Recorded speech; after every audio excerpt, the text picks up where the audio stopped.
Hello my dear student, आप सभी का एक बार फिर से आपके अपने यूट्यूब चैनल प्रॉक्सिमा क्लासेस में स्वागत है। मेरे बच्चों फटाफट जुड़ जाइएगा, जितने भी बच्चे हैं फटाफट जुड़ जाएंगे। चलिए नीतीश, दीपक जुड़ जाइए, अनामिका, तनिषा, पंकज, अनुभव, सपना, सुमन, शालिनी, सोनम, मनीषा, प्रीतम, निभा, अनुष्का, शालिनी, अभिषेक, कन्हैया, आदित्य, रिया, साइमा, सभी जुड़ जाएंगे बच्चों। विश्वजीत, हर्ष, आर्यन, सभी जुड़ जाएंगे। आज का क्लास बहुत इंपॉर्टेंट होने वाला है। प्रॉक्सिमा क्लासेस आपके लिए आज टॉप 50 एमसीक्यूज लेकर के आया है मैथ प्लस साइंस का। ठीक है बच्चों, मैथ प्लस साइंस आज एकदम ताबड़तोड़ चलेगा। आज का सेशन बहुत इंपॉर्टेंट होने जा रहा है। आज एकदम लास्ट तक वीडियो देखेंगे, स्किप नहीं करेंगे। चलिए सुमन कुमार भारती जुड़ जाइए। बस सुमन, एकदम क्लास स्टार्ट कर रहे हैं। आज एकदम फटाफट चलेगा आज का सेशन। खुशी फटाफट जुड़ जाइए, अब अभी तक नहीं जुड़े हैं तो। रिया, मुस्कान, अन्नी जुड़ जाइएगा। ठीक है, जुड़ जाइए। खुशबू फटाफट जुड़ जाइए। चलिए बच्चा जुड़ जाइए सब। ठीक है, चलिए आज के सेशन का पहला क्वेश्चन, आज एकदम लेट नहीं करेंगे, आज फटाफट। आज का पहला क्वेश्चन आपके स्क्रीन पे आने वाला है। ठीक है बच्चों, आज एकदम 50 में से 50 आप लोग को लाना है। 50 में से 50 मैथ और साइंस दोनों क्वेश्चन है। कॉपी कलम ले करके आज बैठे। ठीक है, आज कॉपी कलम ले करके बैठे, क्योंकि आज जो है कुछ क्वेश्चन को आपको सॉल्व भी करना पड़ेगा। आज का सेशन बहुत जबरदस्त होने वाला है बच्चों। एकदम आज जो है एकदम तागड़ा एकदम सेशन चलेगा। चलिए आज का पहला क्वेश्चन आपके स्क्रीन पे, पहला क्वेश्चन और पहला ही मैथ। यदि 3x माइनस वाई बराबर 5 तथा कह रहा है 6x माइनस 2y बराबर k का कोई हल ना हो तो। चलिए ऑप्शन आपके सामने आ चुका है, फटाफट बच्चों देखेंगे और फटाफट जवाब देंगे। चार ऑप्शन आपके सामने हैं, एक का सी, दो का ठीक है बच्चों, एक का सी, एक कह रहा है k does not equal to 10, D कह रहा है के इक्वल टू। देखिए फॉर्मूला इसका क्या होता है बच्चों, आपको पता होगा कि कोई हल नहीं होने का क्या फॉर्मूला होता है, हम आपको बताए हैं, आप जानते हैं, ये एकदम इंपॉर्टेंट है इस साल के लिए। a1 बटा a2 बराबर नहीं b1 बटा b2। ठीक है, a1 कितना है देखेंगे, a1 है 3 बच्चों। ठीक है, a1 है 3, a2 है 6, does not equal to b1 है कितना -1, या फिर b1 ले लेंगे 5 और k हो जाएगा। ठीक है, b1 does not equal to c1। देख लीजिए यहाँ पे आपका 5 और k दिया हुआ है, 3 दूना 6 कट जाएगा, k इक्वल टू क्या आ गया जी। लगभग सभी बच्चे का एकदम तैयारी आप लोग का जबरदस्त है। k does not equal to 10 होता है बच्चों, एकदम बिल्कुल सही जवाब। लगभग लगभग सारे बच्चे का सही जवाब है। जो अभी तक नहीं जुड़े हैं जुड़ जाइए। विश्वजीत, आरडीएक्स, हर्ष, आर्यन फटाफट जुड़ जाइए। नीतीश, दीपक, रिया, मुस्कान, खुशी, पूजा, अंजलि, अनामिका, तनिषा, पंकज, अनुभव, सपना, सुमन कुमार भारती, शालिनी, सोनम शर्मा, मनीषा, प्रीतम, निभा यादव, अनुष्का, अभिषेक, रिया 1, रिया 2, साइमा, खुशबू, अन्नी फटाफट जुड़िए। हम देख पा रहे हैं आपका कमेंट आना चाहिए फटाफट। आज का सेशन रुकेगा नहीं, एकदम फटाफट जवाब दीजिएगा बच्चों। ठीक है, चलिए दूसरा क्वेश्चन आपके सामने आ गया आपके स्क्रीन पे। कह रहा है इतना और इतना के हल ज्ञात करें। ठीक है, दो इक्वेशन दिया हुआ है, दोनों को सॉल्व कीजिए बच्चों फटाफट। फटाफट सॉल्व करेंगे, आपके सामने ऑप्शन है। आप जानते हैं बच्चों इक्वेशन सॉल्व करने के लिए जब दो इक्वेशन दोनों प्लस माइनस है तो जोड़ने पर। ठीक है, देखिएगा 2x plus 3y equal to 11 और यहाँ पे है 2x minus 4y equal to 24। देखिएगा हम घटा दे रहे हैं, ये और ये खत्म। ठीक है, माइनस माइनस प्लस 12y। ठीक है, 11 12 24, 24 में से 11 जाएगा, कितना बचेगा बच्चों बताइए। सॉरी 7y होगा बच्चों, यहाँ गलती हो रहा है। 4 और 3 कितना हो जाएगा 7, 24 में से 11 जाएगा, माइनस हम कर रहे हैं तो कितना बचेगा, माइनस आपका बच जाएगा 13। बच्चों देखिए लग रहा है क्वेश्चन थोड़ा बहुत कुछ गड़बड़ है इस क्वेश्चन का।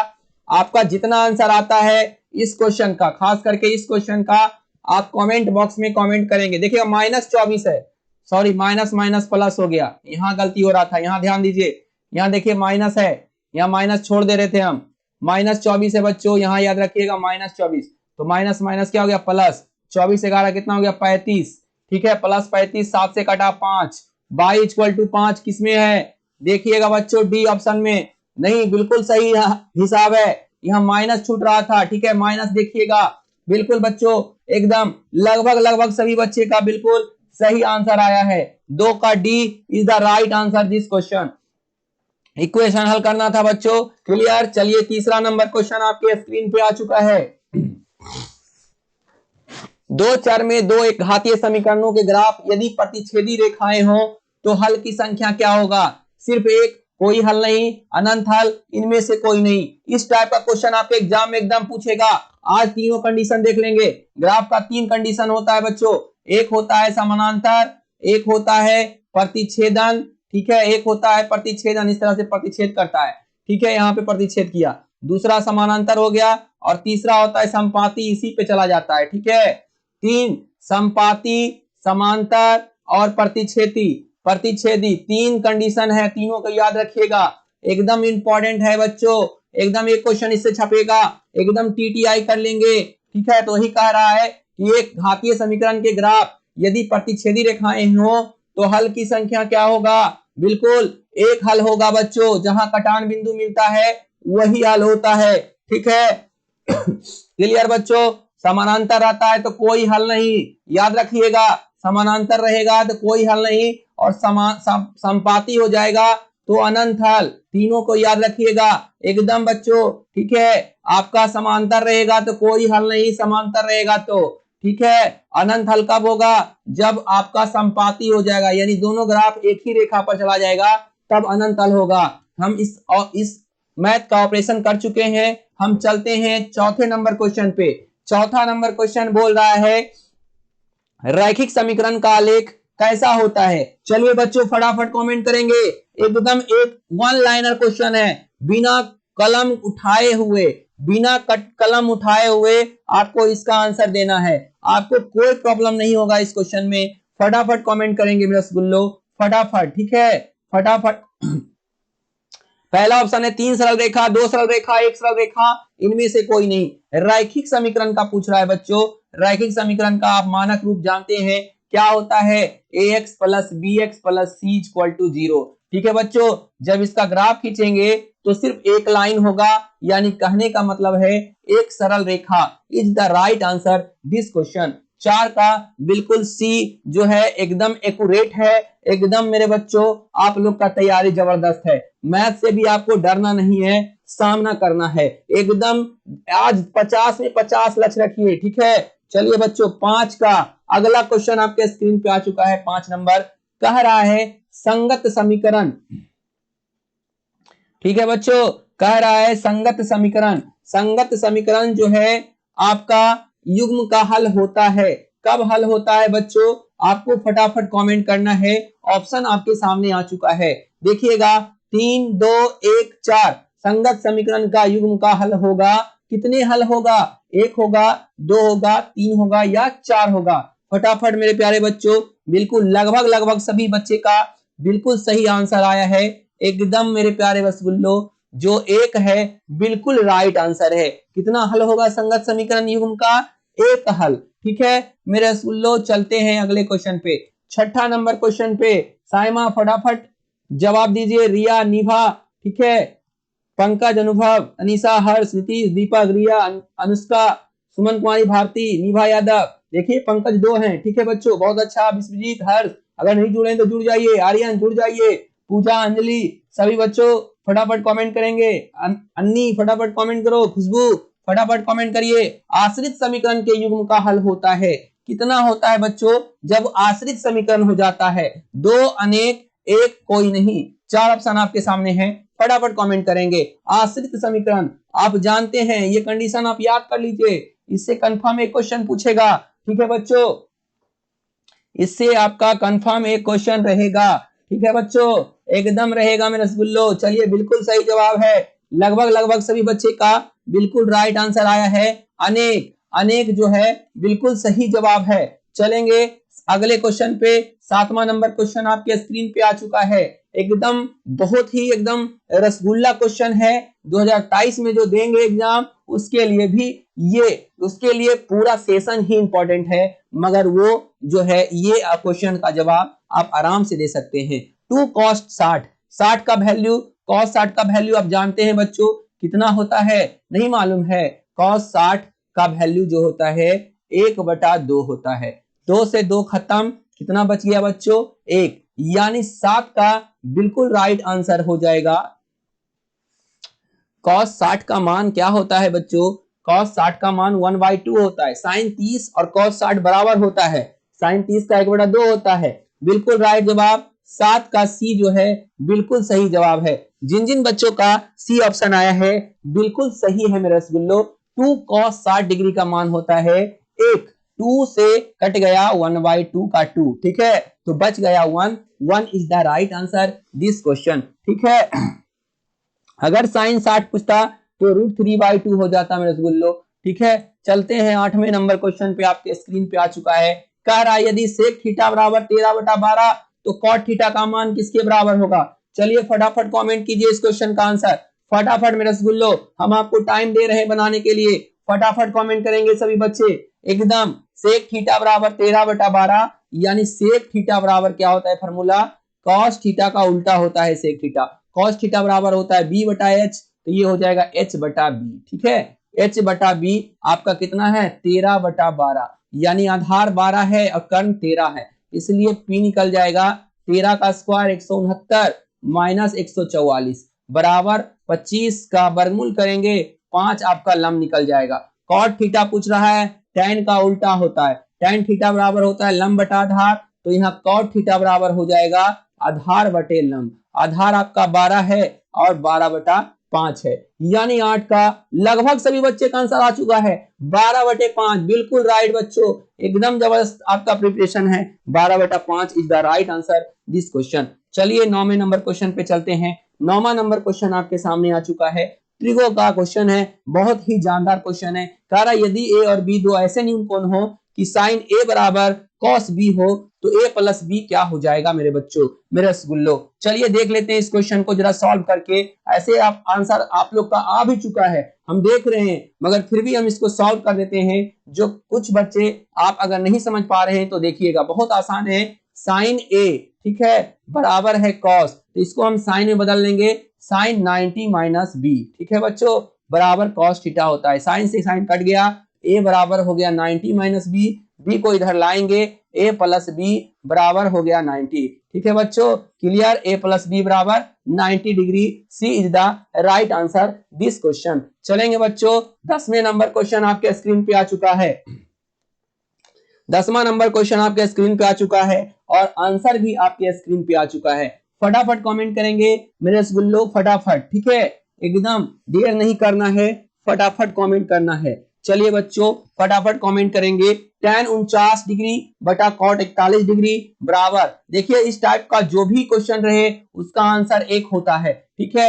tan 49 डिग्री है अब बटा cot 41 है, cot को हम बदल देते हैं, tan 90 माइनस कितना कर दें 41, ठीक है, नहीं cot tan को कितना लिख सकते हैं, cot को cot 41 90 माइनस 49, ठीक है, cot 90 cot लिखेंगे यहाँ, ठीक है, cot 41 को लिख सकते हैं, cot 90 माइनस 49 घटाएंगे तो cot 41 ही आएगा। इसका फॉर्मूला चेंज करेंगे तो tan 49 बटा cot 90 माइनस थीटा बराबर होता है tan थीटा कटेगा 1 आ जाएगा। इस टाइप का जो भी आंसर आपको दिखे, जो भी क्वेश्चन दिखे उसका लगभग आंसर 1 आता है, जब तक कि इधर 2 और 3 नहीं लगा इसके आगे और पीछे, ठीक है बच्चों। इस टाइप का क्वेश्चन देखें, आंख मूंद करके एक मार दे, ठीक है।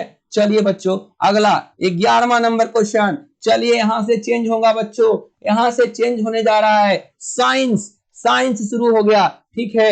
निम्न में किसका अपवर्तनांक सबसे अधिक है, रसगुल्लो, यहां से साइंस आपका शुरू हो रहा है, एकदम जबरदस्त है बच्चों, फटाफट कमेंट करेंगे। चलिए बच्चों जो नहीं अभी तक जुड़े हैं कम से कम अभी भी जुड़ जाएं, साइंस आपका सेशन शुरू होने वाला है, हो गया है, होने वाला नहीं है। चलिए हर्ष, विश्वजीत, नीतीश, दीपक, रिया, मुस्कान, खुशी, आर्यन, पूजा, अंजलि, अनामिका, तनिषा, पंकज, अनुभव, सपना, सुमन कुमार, भारती, शालिनी, अभिषेक, अनुष्का, हम सभी को देख पा रहे हैं, नीवा यादव, प्रीतम, मनीषा, सोनम शर्मा, साइमा, रिया, ठीक है, जितने भी हैं अन्नी हम आपको भी देख पा रहे हैं, सभी को देख पा रहे हैं, फटाफट कमेंट करेंगे फटाफट मेरे रसगुल्लो। निम्नलिखित में से किसका अपवर्तनांक सबसे अधिक होता है? वायु, बर्फ, कांच, हीरा। चार ऑप्शन आपके सामने हैं, चार ऑप्शन आपके सामने हैं बच्चों। निम्न में किसका अपवर्तनांक सबसे अधिक होता है? वायु का, बर्फ का, कांच का या हीरा का? चार ऑप्शन आपके सामने हैं, फटाफट। बिल्कुल राइट जवाब मेरे रसगुल्लो, हीरा का। लगभग सभी बच्चे का बिल्कुल एकदम सहमत है हम। 2.42, इसलिए अपवर्तनांक ज्यादा होने के कारण हीरा इतना चमकता है। ठीक है बच्चों, क्लियर। चलिए अगले क्वेश्चन पे चलते हैं। 12वां नंबर क्वेश्चन आपके स्क्रीन पे आ चुका है, एकदम जबरदस्त क्वेश्चन है, इस साल छपने वाला है। ठीक है, एग्जाम में कह रहा है निम्न में से किस लेंस को अभिसारी लेंस कहते हैं? चलिए चार ऑप्शन आपके सामने आ चुका है, देखेंगे बच्चों। चार ऑप्शन आपके सामने है। पहला है उत्तल लेंस, दूसरा है अवतल लेंस, तीसरा है ए एवं बी दोनों, चौथा है बाइफोकल लेंस। चार ऑप्शन आपके सामने हैं, उत्तल लेंस, अवतल लेंस, ए एवं बी दोनों, डी है बाइफोकल लेंस। चलिए बच्चों, किस लेंस को अभिसारी लेंस कहा जाता है? बिल्कुल बिल्कुल सही जवाब, उत्तल lens is the right answer this question. अब अपसारी लेंस कहेगा तो अवतल हो जाएगा मेरा रसगुल्लो। ठीक है, अपसारी लेंस अवतल लेंस को कहा जाता है, याद रखिएगा।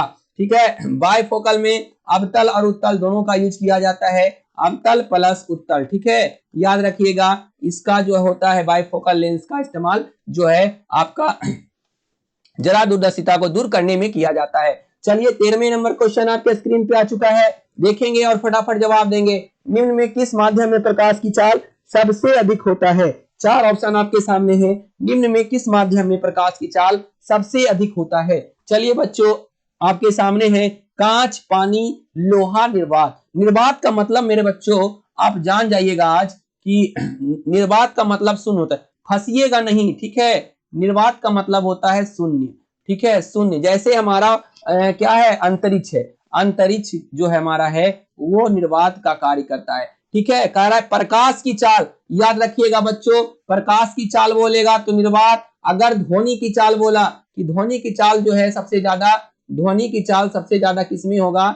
ध्वनि की चाल मेरे रसगुल्लो, तो ध्वनि की चाल जो सबसे ज्यादा होगा वो लोहा में होगा। ठीक है, ठोस में सबसे ज्यादा होता है ध्वनि की चाल, और सबसे कम होता है ध्वनि की चाल निर्वात में। ध्वनि की चाल जो है निर्वात में सबसे कम होगा। ठीक है, याद रखिएगा, ध्वनि जो है, ध्वनि को चलने के लिए माध्यम की आवश्यकता पड़ती है, शून्य में ध्वनि नहीं चल पाएगा। यानी ध्वनि की चाल अगर पूछ देगी सबसे कम किसमें होगा तो निर्वात में होगा मेरे बच्चों, और प्रकाश की चाल सबसे कम होगा लोहा में और सबसे अधिक होगा निर्वात में। क्लियर। चलिए 14वें नंबर क्वेश्चन पे चलते हैं। 14 नंबर क्वेश्चन आपके सामने आ चुका है।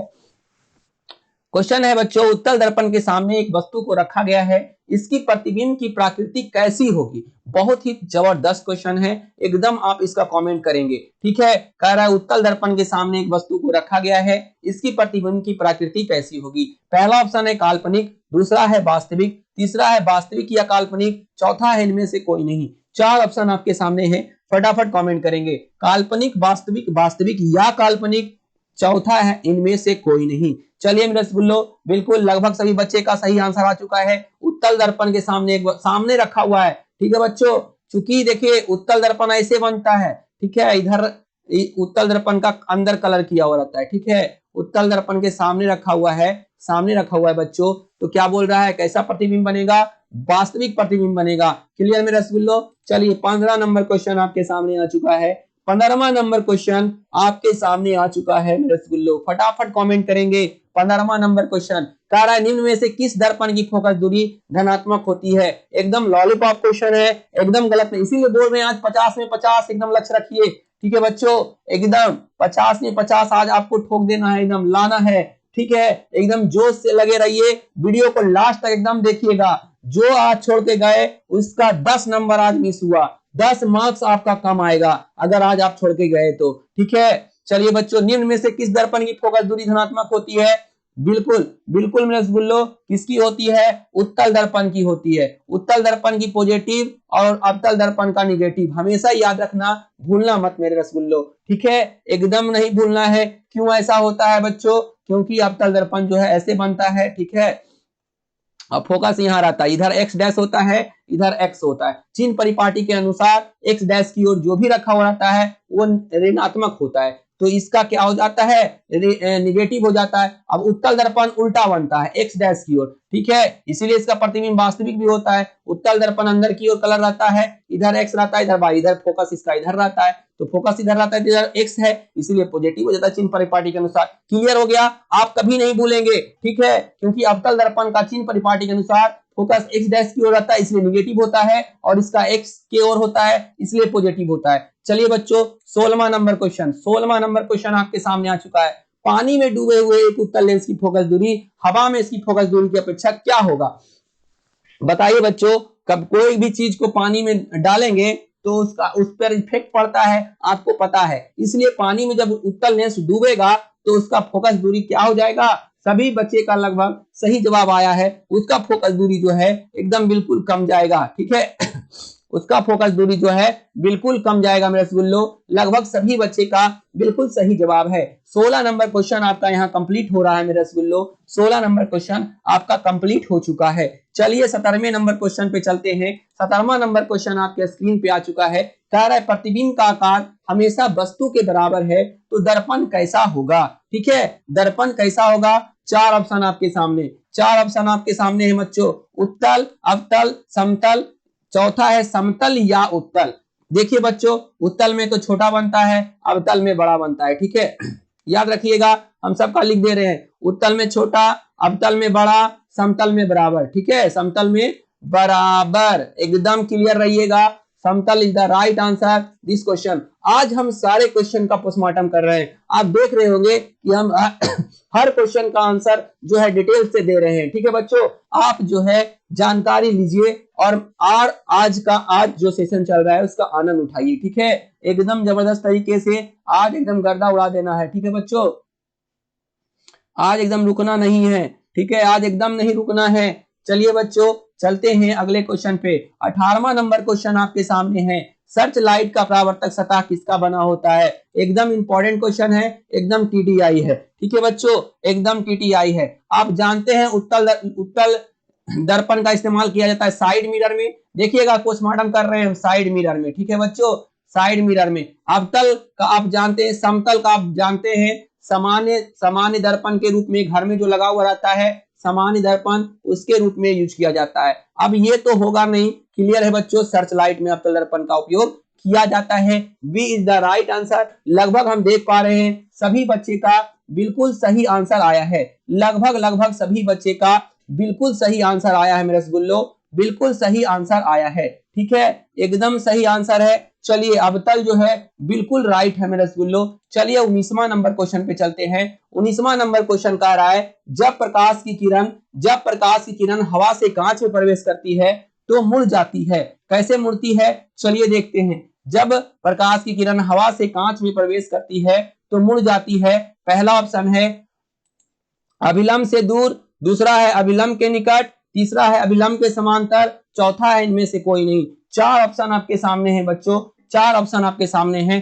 फटाफट जवाब देंगे। जब प्रकाश की किरण हवा से कांच में प्रवेश करती है तो मुड़ जाती है, किसकी ओर? फटाफट कमेंट करेंगे, फटाफट कमेंट करेंगे, ठीक है, एकदम मेरे बच्चों फटाफट कमेंट करेंगे, एकदम बहुत ही शानदार, बहुत शानदार मेरे बच्चों, फटाफट करिएगा, फटाफट मेरे बच्चों। चलिए मेरे रसगुल्लो फटाफट, बिल्कुल लगभग सभी बच्चे का सही आंसर आ चुका है, एकदम बच्चों शानदार। कहां किस ओर मुड़ जाएगी? तो अभिलंब के निकट मुड़ जाएगी, ठीक है बच्चों, अभिलंब के निकट हो जाएगी, ठीक है बच्चों, बिल्कुल सही। चलेंगे 20वां नंबर क्वेश्चन आपके सामने है, दो समांतर समतल दर्पणों के बीच रखी गई वस्तु के सिद्धांतः कितने प्रतिबिंब बन सकते हैं? चार ऑप्शन आपके सामने हैं, 1 2 4 अनंत, चार ऑप्शन आपके सामने हैं, फटाफट कमेंट करेंगे। दो समांतर समतल दर्पणों के बीच रखी गई वस्तु के सिद्धांतः कितने प्रतिबिंब बन सकते हैं? चार ऑप्शन आपके सामने हैं, बिल्कुल मेरे रसगुल्लो, बिल्कुल दो दर्पण जब हम रखेंगे इसके बीच जो है अनगिनत प्रतिबिंब बन सकते हैं। लगभग सभी बच्चे का बिल्कुल राइट आंसर आया है, ठीक है, बिल्कुल बिल्कुल बिल्कुल ठीक है बच्चों, एकदम जबरदस्त तरीके से, जबरदस्त तरीके से।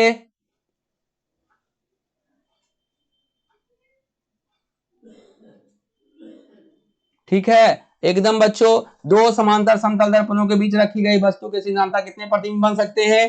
तो अनंत। अनंत is the right answer this question. ठीक है, अनंत जो है बिल्कुल सही जवाब है। ठीक है मेरे रसगुल्लो, चलिए 21वां नंबर क्वेश्चन, निम्न में कौन सा कथन सत्य है? चार ऑप्शन आपके सामने हैं। पानी की अपेक्षा वायु प्रकाशता सघन माध्यम है, दूसरा है पानी की अपेक्षा कांच प्रकाशता विरल माध्यम है, तीसरा है कांच की अपेक्षा वायु प्रकाशता सघन माध्यम है, चौथा है कांच की अपेक्षा पानी प्रकाशता विरल माध्यम है। चार ऑप्शन आपके सामने हैं, फटाफट कमेंट करेंगे मेरे रसगुल्लो। ठीक है, फटाफट कमेंट करेंगे। 21 का आपके सामने है, कांच की अपेक्षा, कांच की अपेक्षा पानी जो है प्रकाशता विरल माध्यम है। ठीक है, डी ऑप्शन बिल्कुल राइट है मेरे रसगुल्लो, डी जो है बिल्कुल राइट है। चलिए 22वां नंबर क्वेश्चन आपके सामने है, निम्न में कौन सा कथन गलत है? चलिए चार ऑप्शन आपके सामने आ चुका है, देखेंगे। एकदम समझने वाला क्वेश्चन है, कोई ज्यादा हार्ड क्वेश्चन है नहीं बच्चों, सिर्फ समझना है, आपको इसका ऑप्शन देना है। कह रहा है आवर्धन के मान में ऋणात्मक चिन्ह का अर्थ है कि प्रतिबिंब वास्तविक है। क्या सही है बच्चों? क्या सही है? ये बिल्कुल सही है, एकदम सही है बच्चों। वास्तविक ऋणात्मक वास्तविक हो जाता है। अवतल लेंस की फोकस दूरी ऋणात्मक होती है। क्या सही है बच्चों? बिल्कुल सही है। ठीक है, लेंस की क्षमता का ऐसा ही मात्रक, लेंस की क्षमता का ऐसा ही मात्रक डायोप्टर है। अवतल लेंस की फोकस दूरी ऋणात्मक होती है, बिल्कुल सही है बच्चों। लेंस की क्षमता का ऐसा ही मात्रक डायोप्टर है। लेंस की क्षमता का ऐसा ही मात्रक पूछ रहा है कि डायोप्टर है। ठीक है बच्चों, क्लियर। उत्तल लेंस की फोकस दूरी धनात्मक है, तो धनात्मक है। यानी कौन सा क्वेश्चन गलत हो जाएगा इसमें? कौन सा ऑप्शन? तो लेंस की क्षमता का एस आई मात्रक जो है डायोप्टर, लेंस की क्षमता का ऐसा ही मात्रक मीटर इनवर्स होता है। ठीक है, डायोप्टर भी कहलाता है 1 मीटर इनवर्स बराबर। इसमें सभी सही है मेरे रसगुल्लो, बढ़िया से आप इसको चेक करके इसका आंसर आप कमेंट में करेंगे। मेरे हिसाब से ये सभी सही है। ठीक है, चलिए बच्चों अगले क्वेश्चन पे चलते हैं। अगला क्वेश्चन आपके सामने है 23वां नंबर क्वेश्चन, किसी माध्यम का निरपेक्ष अपवर्तनांक क्या होता है? चार ऑप्शन आपके सामने है, देखिएगा।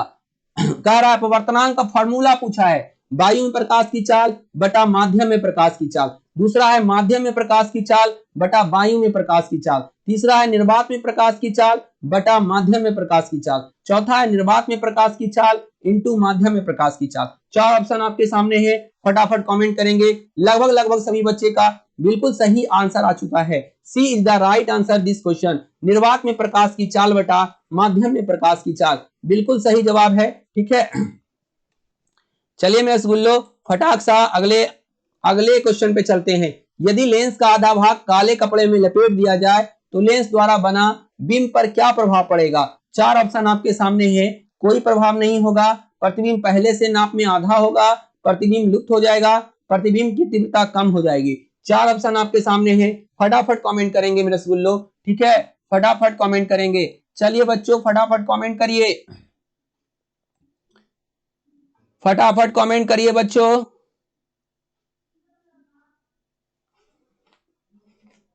फटाफट कमेंट करिए,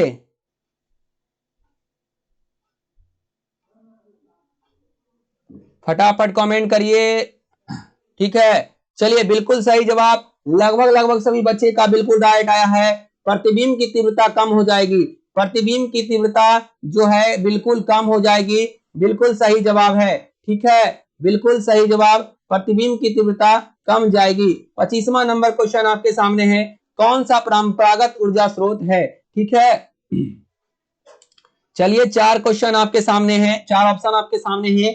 बायोमास कौन सा परंपरागत ऊर्जा स्रोत बोल रहा है? ठीक है बच्चों, पहला है बायोमास, दूसरा है नाभिकीय ऊर्जा स्रोत, तीसरा है भूतापीय ऊर्जा स्रोत, चौथा है इनमें से कोई नहीं। चार ऑप्शन आपके सामने हैं, फटाफट कमेंट करेंगे बच्चों मेरे रसगुल्लो। 25 का A, biomass is the right answer this question. Biomass जो है बिल्कुल सही जवाब है मेरे रसगुल्लो। ठीक है, चलिए 26वां नंबर क्वेश्चन है, लकड़ी के भंजक आसवन में क्या शेष जो है शेष बच जाता है?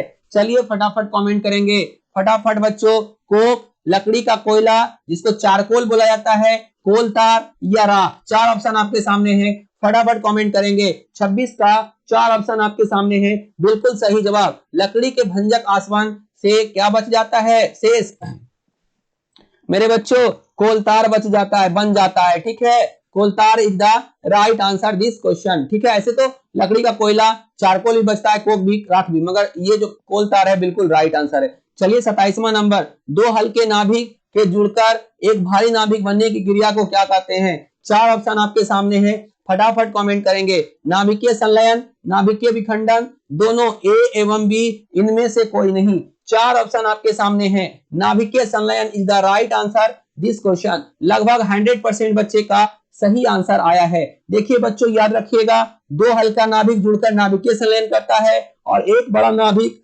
टूटकर जो है नाभिकीय विखंडन बनाता है। ठीक है बच्चों, चलिए 28वां नंबर क्वेश्चन है, बड़ी संख्या में सौर सेलों को संयोजित कर विद्युत उत्पन्न करने वाले संयंत्र को क्या कहते हैं? 4 ऑप्शन आपके सामने हैं। सौर सेल पैनल, सौर विद्युत उत्पादन संयंत्र, तीसरा है सौर बैटरी, चौथा है इनमें से कोई नहीं। 4 ऑप्शन आपके सामने हैं बच्चों, फटाफट कमेंट करेंगे।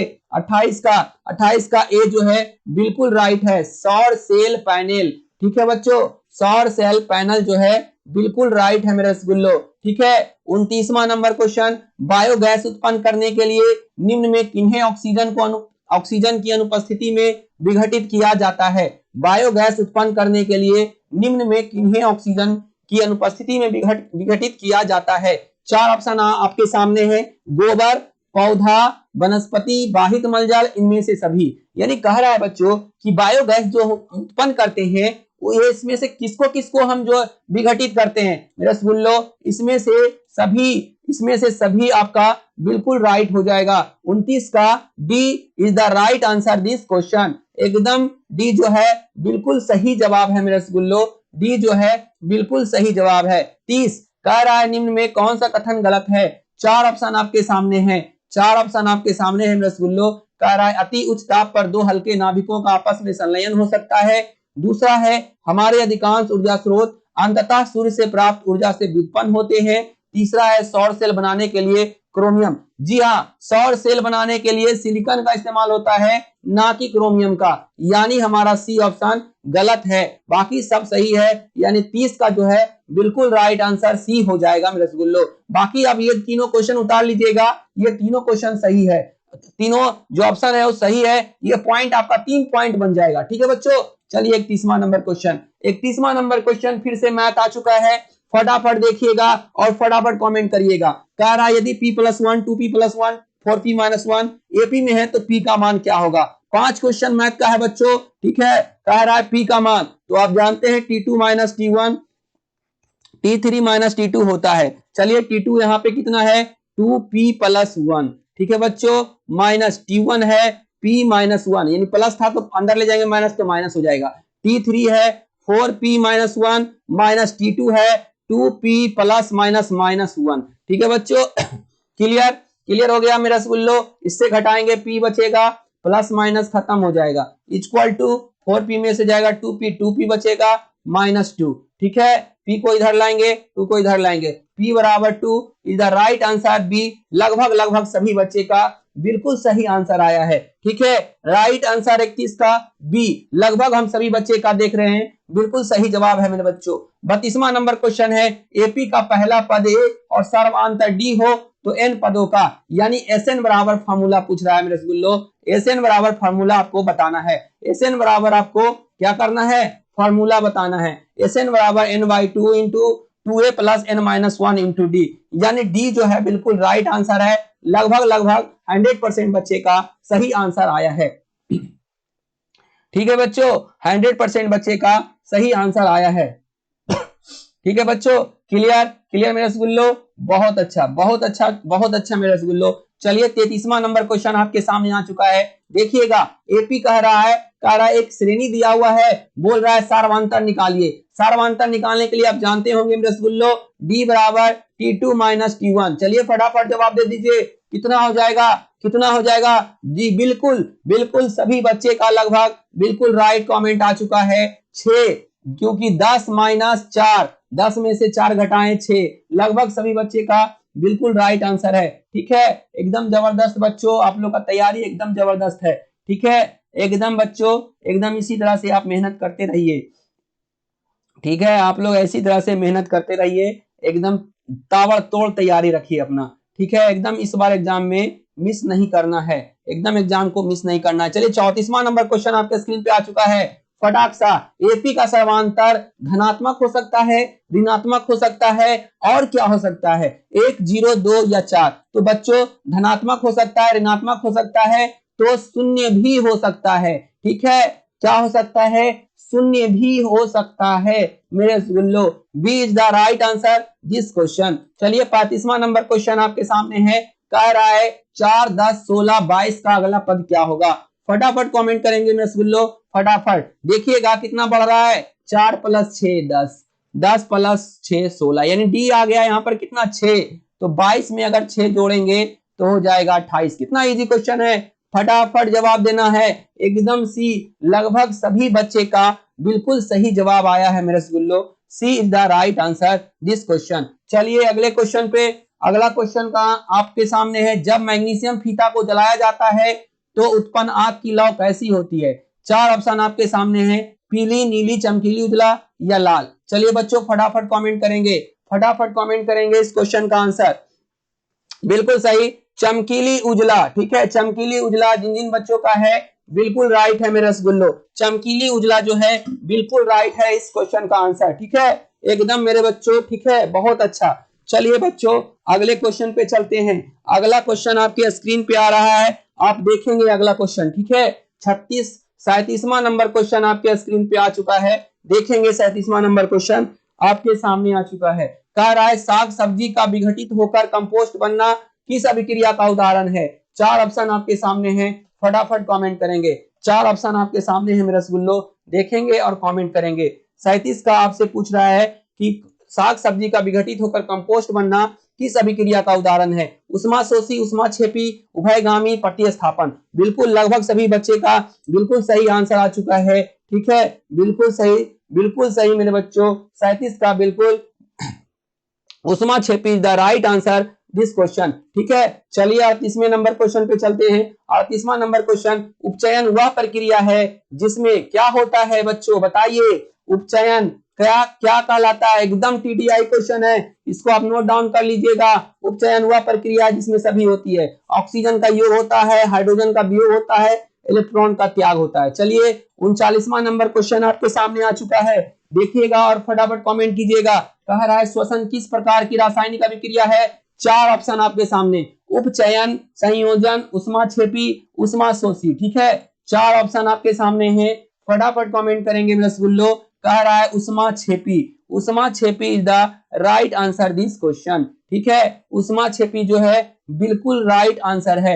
चलिए 40वां नंबर क्वेश्चन आपके सामने आ चुका है, निम्न में से कौन अपकारक है?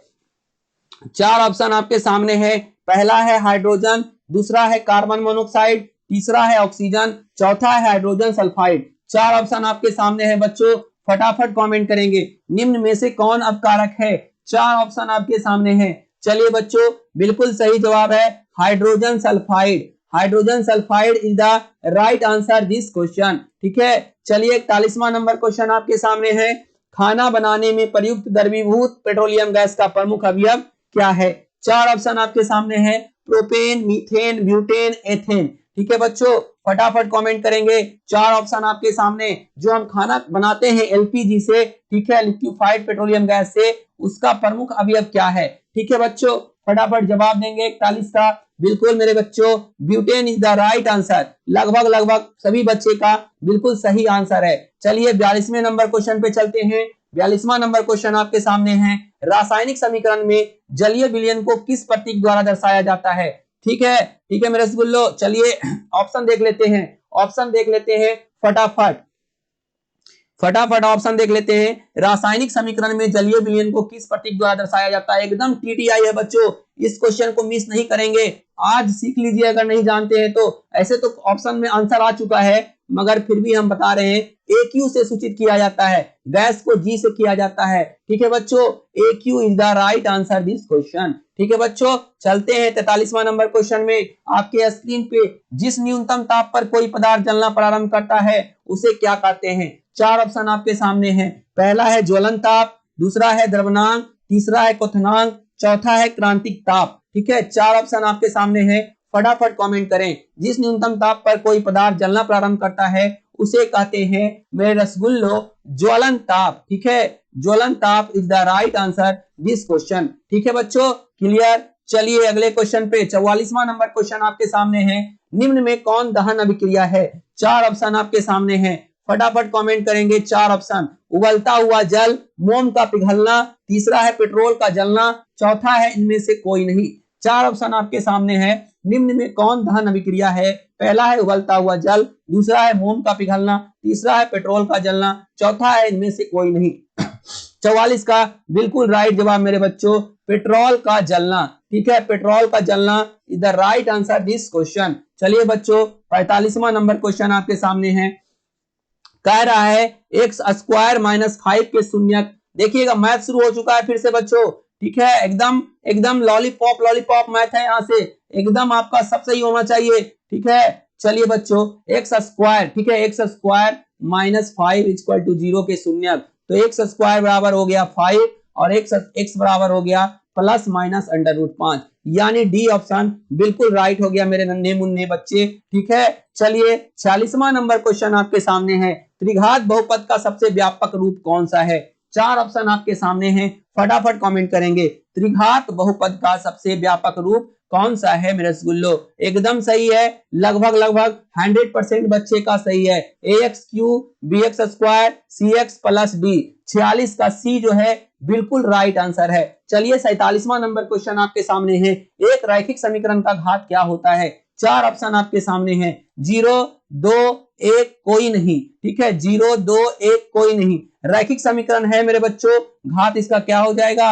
1। C is the right answer this question. ठीक है, 47 का लगभग लगभग सभी बच्चे का बिल्कुल राइट आंसर आया है। 48वां नंबर क्वेश्चन इस सेशन का आपका सेकेंड लास्ट क्वेश्चन आपके स्क्रीन पे आ चुका है।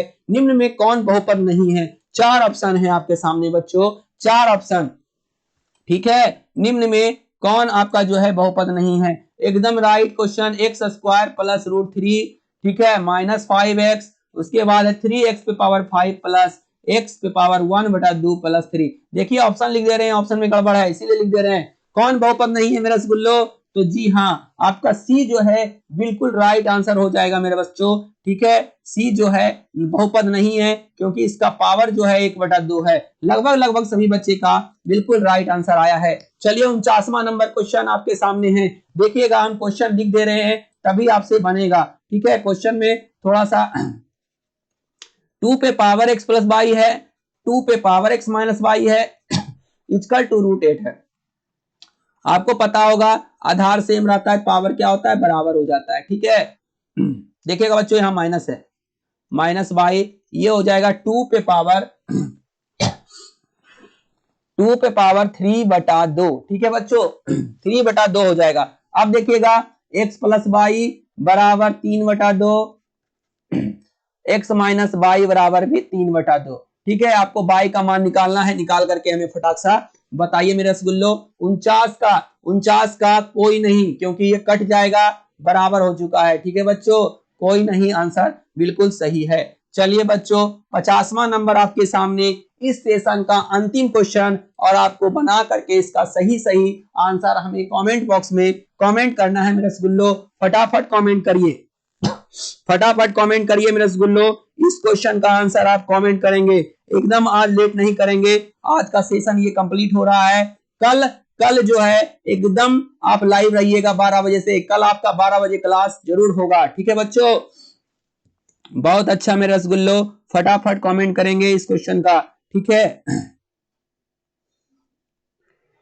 फटाफट कमेंट करिए बच्चों, एकदम एकदम बहुत बहुत शानदार। ठीक है, बहुत शानदार बच्चों। चलिए मेरा रसगुल्लो फटाफट कमेंट करेंगे। एकदम बिल्कुल राइट, लगभग लगभग 100% बच्चे का एकदम शानदार आंसर, लगभग लगभग सभी बच्चे का बिल्कुल right answer. 8 is the right answer this question. देखिएगा, कह रहा है x square minus 9x plus a के मूलों का गुणनफल निकालिए अल्फा बीटा बराबर सी बाई ए। ठीक है, का गुणनफल दिया हुआ है बच्चों 8। ठीक है, कह रहा है ए का मान निकालने, सी का मान कितना है 1, सी का मान है कितना बच्चों ए, 1 है। ठीक है, 1 है गुणक में और ए बराबर क्या हो गया 8। 8 is the right answer this question. आज इसी के साथ आपका सेशन समाप्त हो रहा है मेरे बच्चों। आपका बात करने के लिए बहुत बहुत शुक्रिया। अगर आप चैनल पे नए हैं तो प्लीज चैनल को सब्सक्राइब कर लीजिए और बेल आइकन को दबाना ना भूलेंगे, क्योंकि हम आपके लिए इससे बढ़िया बढ़िया सेशन आपके लिए लेकर के आने वाले हैं। फटाफट आपको ये सेशन कैसा लगा फटाफट कमेंट करेंगे, पॉजिटिव रिस्पांस मिलना चाहिए बच्चों। चलिए आज के लिए गुड नाइट, आप स्वीट ड्रीम्स, आपका आज का जो है दिन अच्छा गुजरे रात। ठीक है बच्चों, हम अगले दिन मिलेंगे आपका अपनी क्लास में। बाय बाय बच्चों, गुड नाइट। ठीक है, स्वीट ड्रीम्स बच्चों।